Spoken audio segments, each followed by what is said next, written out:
Let me show you this. View on that. Okay, and I know you're separate view. Let's go to Morocco. What sort of the Ghana Black Maidens? That's Ghana's women's under-17 team. They were in Morocco.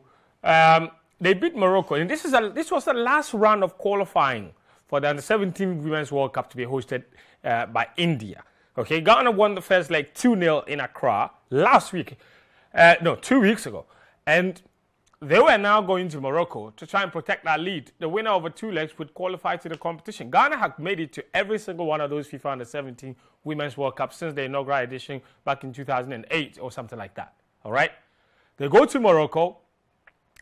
At the airport, they test and they say that 4 Ghanaian players had tested positive for COVID-19.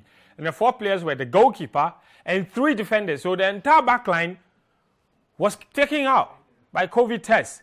Then they took the players through gender testing in order to prove that indeed they were female. And this is not in any regulation. Morocco they have no rights to do that. All right? Then the Ghanaians were not allowed to train on the venue of the match the day before the game. Then on the day of the game, they go and play the match. At halftime, they're trailing 1-0. They come to the dressing room. They can't access the dressing room because there's a pungent smell coming out of the dressing room. They sit on the corridor. And this is where these visuals are from, these videos. This is the Black Stars, the Black Maidens players sitting on the corridor of the stadium. At halftime, the coach is to your left, out of your shot at the moment, is giving the team talk, and the players are sitting there. And that's the team manager going around sharing water while they sit in the corridor, can't enter the dressing room. They come back in the second half, and then they lose 1-0 again in the second half. So together, 2-0 they lost. So on aggregate, the match ended 2-2, went to extra time, and then the Black Maidens lost by 4-2. It was very dramatic, but Ghana will not be at the FIFA Under-17 World Cup. That's actually a GFA ESCO member. He was the leader of delegation for this team. I spoke to him. He was speechless about how the team was treated.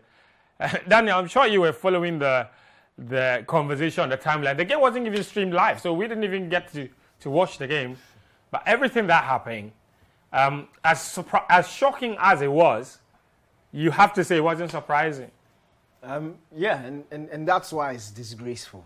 The fact that we were not surprised that the girls were harassed in this manner. Look, it's so painful. It's so painful that this can be happening in 2022 in a country and at a venue that is supposed to be high up there, the beacon of African football. Morocco are supposed to be a shining light and an example when it comes to football on this continent. And the fact that under-17 girls will go there and are treated this way, that shows you how bizarre and disgraceful this is. And look, we've all said it, and the painful thing is that we know that the GFA will probably and will protest. Anything. No, they will protest, but what will come out of it? Nothing. Because we know the power that Morocco have in this. On the look, it's so painful. Why should this be happening? Why should this be happening? Like Ja. Look, you talk about the gender test, and that's that is unacceptable. What is this? They wanted to make sure that none of our girls have balls in between their legs. I can't imagine that. That's not. They have no rights to do that. So did they suspect that we had? And in fact, so when they how lost, was that test done? You have to remember when they lost here in Accra, they accused the Ghanaian players of age cheating. Mm-hmm. First of all, that was the first sign. That is normal. Yeah, we've heard that things over and over everywhere. Yes. That. And then to now go in the to return the leg, they were now alleging that they were men. So which means they were just naked. How else do you do gender testing? It's to vividly look and see whether they are balls.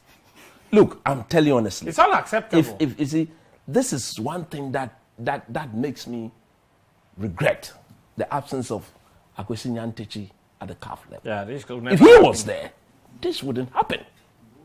Never. Nobody would even dare. But at the end of the day, and we need to take the matter up. We have a great relationship with the Moroccan FA, so that's for me, that's the shocking part. So you think. But they have just shown to the whole world that they only care about themselves. That it is what it is, isn't it?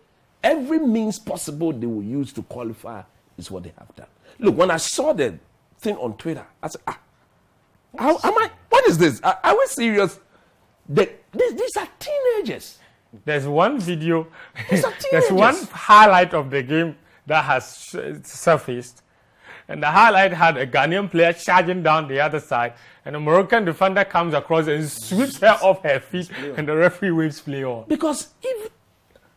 Wow. Yeah, coach.